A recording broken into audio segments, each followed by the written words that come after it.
Also, for like science fiction fans, you got to keep in mind, Star Wars. This is not like.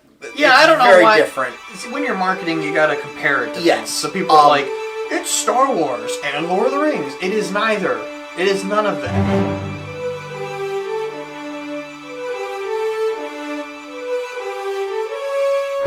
So, Brad, there's this awesome movie called The Lighthouse, but we're not talking about that today. We're so. All right, so today instead we're going to talk about Dune. Another really great movie. How does Dune go? Whoa! Yeah! I was so hoping you. Actually, let's start over because that would be a great way to enter. I'll just spin around from being backwards. Okay, so I'm gonna let me actually try and get the actual quotes in here. Today we're talking about Dune.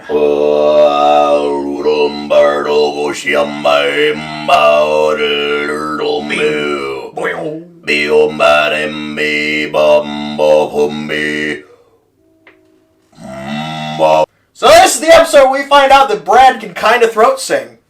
Yeah, that wasn't too bad. And this was directed. I was trying to. Yeah, it's not too bad. Not too bad. Shut up. So this movie was directed by.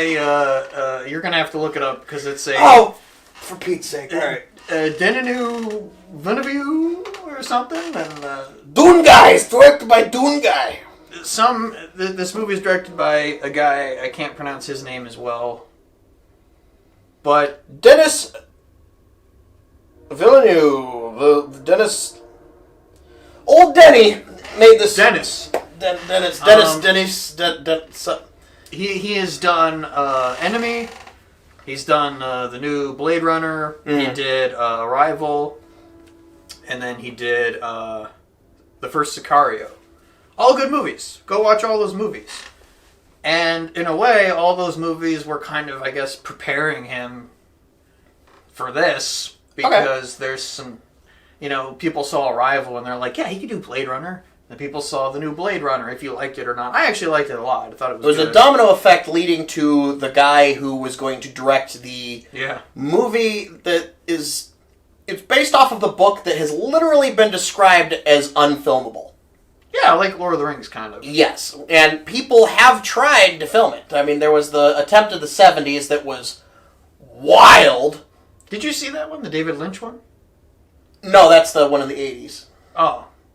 What was the 70s? Was it that guy? That dude, the wackadoo that was trying to I can't pronounce his name, but I saw the documentary. Oh my god, Jabrowski or whatever? Yeah, I saw the documentary of that. That was going to be crazy. That was going to be wild, but... You only showed me the trailer for that documentary, and I was like, what the hell? We're going to have to get into his stuff a little bit. Oh my gosh. Because it looks insane. I mean, it looks insane. It won't be as good as, like, The Lighthouse, but it's in that kind of vein of, like... very artistic type of things. Yes. But then you have the David Lynch version, which I've seen a lot of. I've never seen the whole thing all the way through because people told me, don't waste your time with it because it is garbage. And from what I've seen, yes, it is garbage. But he disowned it, and it was the fault of producers. It wasn't his fault. Yes, he disassociates himself with it because he's done better. I've seen almost the whole thing of Eraserhead. I gotta actually go back and finish that, but... The thing is with Dune is the book itself is so dense and there is so much crap shoved into it. It's a big book. I mean, you could kill a hobo with this book. Don't ask me how I have that frame of reference either. Yeah, I wouldn't know, but... And then there are 6 of them. Yeah, the main core that he wrote. And they just get weirder and weirder and weirder. Frank Herbert, yeah. And it, the first book is just so bizarre, but it all works. Like, it's a well thought out world. It's just very alien. It takes place in the year 10,191. So it's so far in the future that we can't even comprehend that length of time into the future. It's ridiculous. And I love this movie for the same reason that I loved Fury Road so much, is it did not baby you. It gave you, 30 30 seconds to a minute and a half of exposition at the middle, or at the beginning rather. Hey, hi, welcome. This is the world you're in. Here's some of the stuff that happens. Here's some of the politics. And hang on, because it's going to get weird. And keep up, and if you can't, too bad. Sorry, we already got your money. And I love that. I hate being babied by a movie. As much as I love the Marvel movies, I hate the fact that everything is spoon-fed to you. Do you understand why that happened? How about, did you get that? Do you understand it? Yeah, it's like, just shut up and give me the movie. And this was a long movie, and it was all just stuff happening, and I loved it. Yeah, it was long. It was only, although... Good night, folks! It wasn't 3 hours. I think it was only 140 minutes. It was only just over 2 hours, but it felt longer in some parts, which isn't always... In a good way, though, I'd say. Well, so initially, yeah, look, I thought this movie was great, but it lies to you. Because it's like, the advertising is just Dune. And then you start up the movie, and then it's part 1, and you're like, what? What are you talking about? What do you mean? And then I went, oh, because it's been described, like you said, unfilmable. People were you can't do it too short, you can't do it too long, so he's like, all right, we'll do the first half and not tell anybody. Right, I think it's simply because people have that, what we were discussing the one day with that fatigue, franchise fatigue. Yeah, it was like, oh great, another string of movies that we're gonna have to sit through. But this was like, wow, watch how we're gonna shove this 7 million page book into one movie. Egad, and then if there was enough interest, then they would okay the second part, which they have. Which is cool. I mean, and it's well deserved. I was very surprised. I went into this with fairly low expectations, simply because it is the unfilmable science fiction book. I don't know anything about it. I've never read the book. They pulled it off. I mean, they pulled it off really well, and they stayed very true to the. Very true to the book. They added some stuff. They changed some stuff around, but that's okay. Artistic license. But all in all, it came across as very succinct. It was a very alien universe. It was different enough that it felt like it was very far in the future, but it still had some familiar aspects so that you still can associate with it. It's not so alien that it's just totally bizarre. Yeah. It they were wearing the military uniforms and they had the coats that looked like just regular trench coats. It's just trench coats. And then they have there's bagpipes at one point. Yeah, I think I laughed out loud because I was like, I did too. I was like, what? That survived thousands of years? Yeah, it just it came out of the blue, and we're like, what? And then, and I was like, and then you get into the really bizarre stuff. The sort of mixing of different things that cross over. It was really cool, that blend of familiar and new that made it a very believable, very complete universe. I really liked that. How about the scale of this movie? Oh my gosh, this movie was big. The spaceships? Everything was big. The spaceships are huge. Big and beefy. The bass was cranked up to 11. Well, that's the other thing we should say right away. Watch it in theater if you can. Go watch it in there because the bass in this movie, I had my hat sitting on my lap and my hat was moving. Like, it was vibrating when the one ship took off. Because there's just everything, crazy noises. All the ships looked alien, felt alien. Mm-hmm. Hans Zimmer did the music. It was great. So good. And the sound design is amazing, and you really feel the scale. You see the scale. You need to see this in the theater. Absolutely. And there were certain parts when I actually was kind of blown away by like I'm saying, by the scale of it, that it was like, wow, look at that sandworm. Yeah, there was a lot of moments where it's like, look how freaking big that is. The shots, really cool. Yeah, the cinematography is amazing. The art direction is amazing.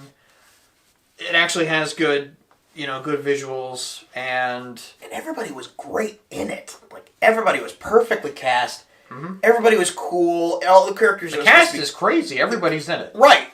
All the characters that are supposed to be cool badasses were cool badasses. All the characters that were supposed to be freaky weirdos were freaky weirdos. Stellan Skarsgård is gooey, Isn't he always so, like Pirates of the Caribbean? Yeah, over 10 years ago, he's just get Stellan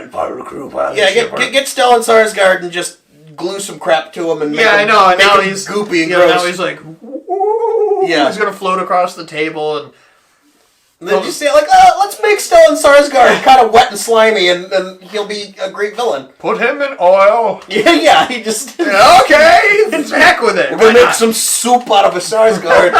But no, he's great, and he was gross, and that character's supposed to be disgusting, so he came across as really gross.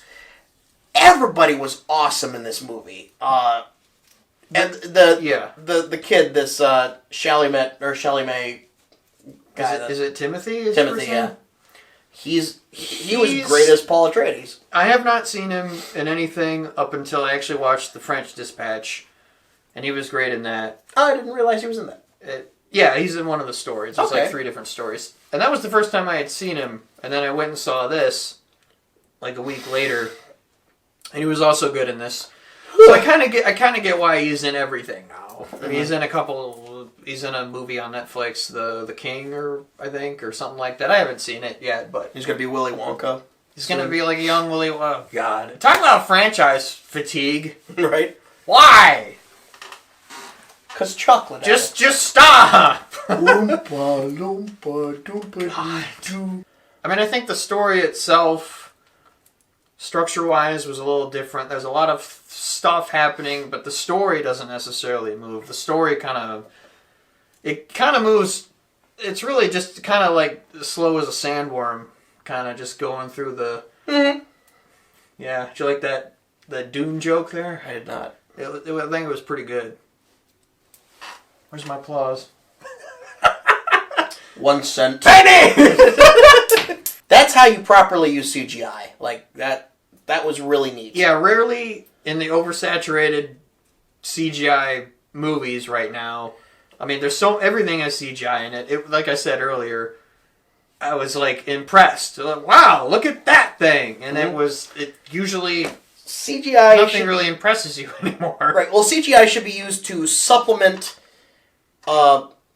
actual effects, like done in house, or to show you something that is so beyond what is capable with the budget to show you something ridiculous, and that's what it did. Like it supplemented it supplemented the fighting and stuff because you got the shields that were blinking and everything, which was cool. And then you got the giant sandworms and you have the humongous ships. That big ship rising out of the ocean was cool.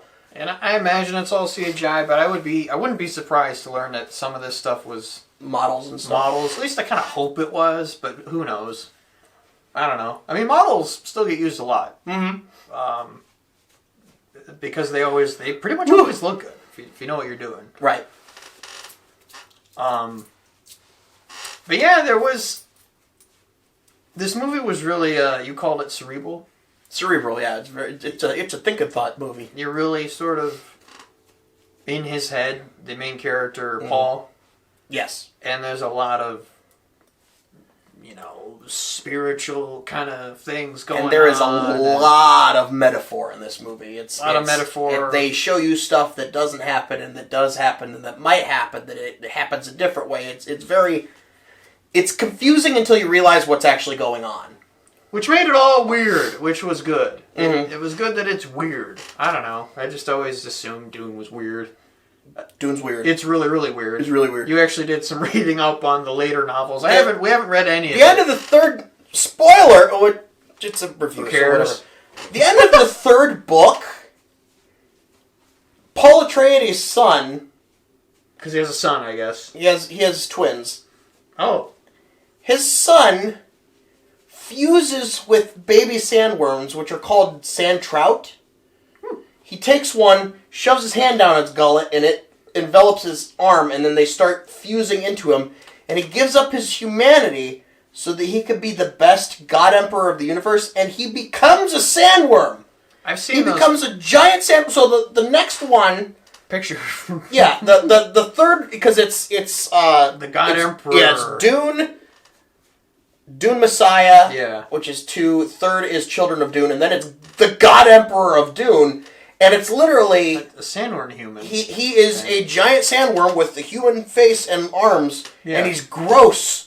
and has this fascist dictatorship over everything. It's Oh, wow. yeah, it's really really interesting. Yeah, I've never read the books. It gets so weird. And Duncan, Idaho, which I actually read, because as much as everybody likes to make fun of the name, because I guess it's fairly common, because all these cool names are, Paul Atreides, and then you have Baron Harkonnen, and Duke Atreides, and all these really cool names, and then you get Duncan, Idaho.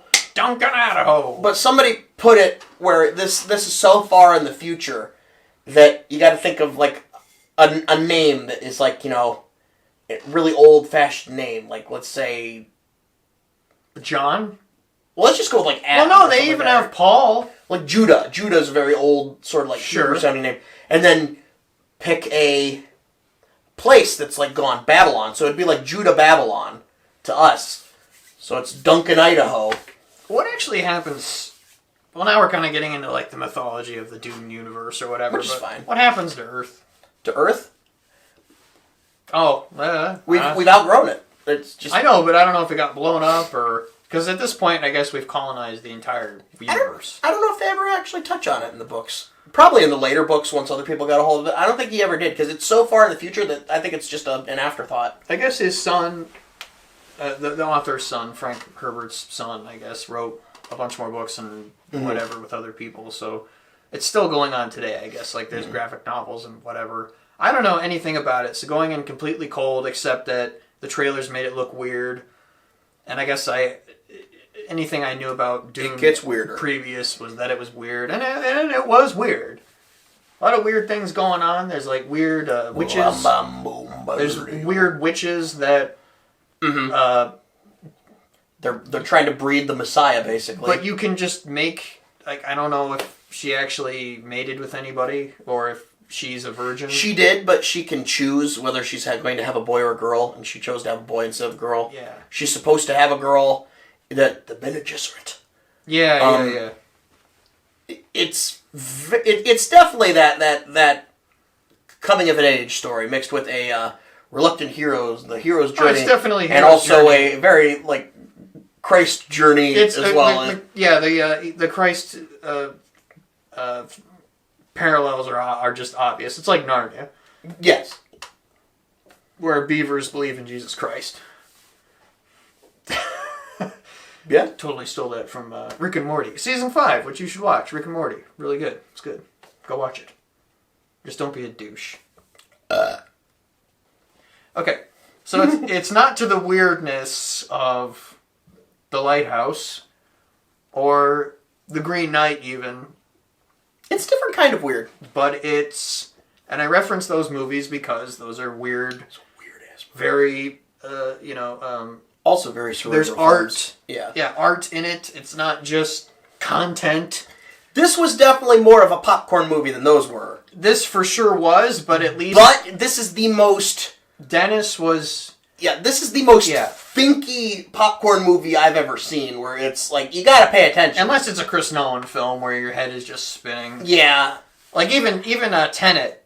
Tenet was really, really good, but its idea almost became a detriment to it. That's okay. Because it's like, this idea is great, but now you're also... It's like you're hurting yourself at the same time by being so, complex. Like, you're just an idea, and you're trying to translate it into film, and it succeeds, but it's also like, yeah, but you don't want it to just be that. You want to have story. You don't want to get caught up in the idea. You're getting too tangled up in the details, too. Yeah. You need to get a crawl out of your ass. Can't see the forest through the trees. Sort of thing. Yeah. I thought it's interesting about this whole Caladan mythology is that humanity has gone back to a feudal state. Yes. And they're all using knives. They're using knives and swords because I guess once you have a shield, guns becomes obsolete because the slow blade stops the slow blade breaks the shield. So it's literally just this. Mm-hmm. It's just hacking, which can look really messy. There was one scene where the fighting was really cool. Where he's looking, I don't know if Paul, the main guy, is looking in the future or who knows, but he's hopping around and he's doing some cool stuff. That was cool. But then there were other times where it's just a bunch of guys doing this. See, I actually liked that. It felt medieval. Yeah, but it was also just really, really messy. If you're not focusing on something, it just becomes a big blur. And it doesn't help either that all the shields are going boom, boom, boom, boom, boom, boom, boom. And so it's just like this big... And so that kind of... You know, it wasn't it wasn't like the best fight scenes, I guess. Guns shooting friggin' warheads the size of our house into the enemy. See, that was awesome. That was cool. You got the turrets firing. Yeah, and then it actually, that also had to work its way through the shield. Bam, and that big explosion, and that was awesome. Explosions! I would definitely recommend this movie to everybody. Okay.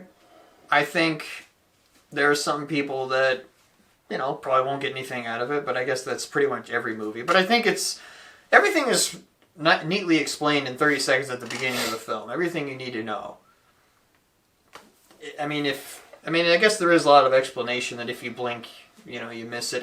You need to pay attention. Yes. Go to the movie and pay attention. Get off your phone, stop eating popcorn, and watch the movie, and you'll have a no great making time. out! Yeah. Watch movie! Wait.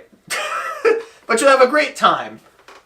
I think. It's weird enough. It's sci-fi being sci-fi. It felt like this is 50s, you know, weird sci-fi being sci-fi. It's not... I don't know what I'm trying to say. I don't know. I would recommend this movie to most people, but there are very specific types of people that I would not recommend this to. The type of people that all they like is like the superhero movies, all they like is the crazy action flicks. Don't go see this. Nothing against you, but you will not enjoy this film just because it's deep. It's not something you can just throw on in the background and just like kind of follow it. This is if you're not paying attention, you're going to be like, what in the hell is going on? Also, for like science fiction fans, you got to keep in mind, Star Wars, this is not. Like, yeah, I don't know very why. Different. When you're marketing, you got to compare it to things. So people are like, it's Star Wars and Lord of the Rings. It is neither. It is none of that. Right. It's its own thing. Yeah, it's very different from anything else out there. It is very unique. So if you're going in looking for kind of something that already exists, you're not gonna get that out of it. Which is good. Which is great. It's original. Right. Well, I'm not saying that as a detriment. No, I'm saying there's some people who there's going to be people who don't like this movie. Absolutely. There's going to be people who are going to say like it was confusing. There's going to be people who said it was slow, or nothing was explained properly. They were lost and stuff like that. That's people who weren't paying attention, but that's fine. And then you got the people like us who we were like ratcheted in the seat, like what's going to happen next? This is crazy. Yeah. And we loved it. And I think the majority of people will at least like this movie. I don't see the majority of people loving it. Yeah. But the majority of people will at least enjoy the film. I think more people will enjoy this film than... Well, I don't know. I mean, a lot of people actually did like The Lighthouse. Turns out. A lot of people liked it. Yes. We're just going to have to do a Including review. us. We need to do a review. We need to do a review of The Lighthouse already. Yeah, it's such a good movie. It felt new. It felt different. It felt unique. I left the theater going, that was cool. I think in the end you did like it more than I did, because I was kind of... I guess I couldn't get over the fact that they lied. It was like, this is half the movie, and then it just ends. But that's another thing. It does have a very distinct cliffhanger. Yeah, this is a setup for the second one. But people have brought up there is a through line. It is focused, and it does have a beginning, middle, and an end. It's just half a story. It's just half of a story. And I did not mind that at all. I kind of went into this half expecting it to be... You would need a 12-hour movie otherwise. Yeah, I half expected it to be like part 1 of 2 or part 1 of 3. Which is why I was confused. I was not upset by that. I thought they were just going to call it like Dune and then like Then go into part 2. Then part 2 or Dune 2 or no, they or made Dune it. Yeah, they whatever. made it clear from the beginning. If you want more, go watch it. And I'm glad it made enough money, really, because that's what it's all about. If it doesn't make any money, they're not going to make it anymore. I didn't get hung up on the fact that the false advertising, because, even we just did the review for Bond. They did the same thing, kind of the false advertising for Bond. There was false advertising for that, but you gotta get butts in the seat to get your money back. I mean, they spent a lot of money on this movie, let me tell you. Like, that CGI is not cheap. Even I would say, now, because we brought up Star Wars earlier, this movie did a great job right away of establishing the world, which was a problem with the sequel trilogy. When you start off with Force Awakens, there really wasn't any explanation at all as to what's happening. Like, where we are, there wasn't any world building at all. It's really a boring time in the galaxy. Right, so like what I was saying before, where they just throw you in they say keep up, that's a different type of that. That, like what you're saying, it's that was where like it's nothing. just like... Yeah, there was no world building at a all. Slice of this movie was all world building, but they did it through showing you instead of telling you. It didn't have that scene where it's the famous whiteboard exposition scene where it's, here's why this family doesn't like this family, and then there's sandworms. There's the sandworms. This was actually they show you they had the little thing. Yeah, that was cool, and it showed the main character learning about. It was like a little like a projector. Yeah, it was like, and it was just like 2 or 3 things that it would have been on the blackboard, and instead they were like, well, we got to fit this in without having really awkward dialogue going like, did I ever tell you about the blah blah blah? So let's just have the main character learn about it. Yeah, and he's like doing almost like classes. We're gonna tell you about the spice. If you do want to learn more about the Dune universe, look up some of these YouTube videos. I mean, there is a wealth of knowledge, and it's such a dense and wide and huge universe. And there are channels that, like you said, that's all they do is break it down. And you can learn a lot of stuff. I mean, I was perusing through some of them, and there's a lot of cool stuff you can learn. And it is a cool universe to learn about. It's different. It's weird, but in a great way. In a very charming way, actually. So, yeah, give some of those channels some love, because they'll learn you something. Yeah, absolutely. I'm gonna check out the first book. I actually have it on audiobook. I'm gonna get the audiobook, yeah. I just got a little intimidated. I think it was like 20 hours or something is gonna be. So. I even hear there's a YouTube channel for sketch comedy where it's some guys who just dress up, go out in the woods and hunt monsters and Dark House Productions. Dark House Productions, yeah. I mean, the creators are dicks, and I hate those guys so much. But yeah, I guess. But yeah, if you like this kind of content, go give them a like too. Yeah, go give them a like too. Go give them a like and subscribe. Give us a like and subscribe if you like this. But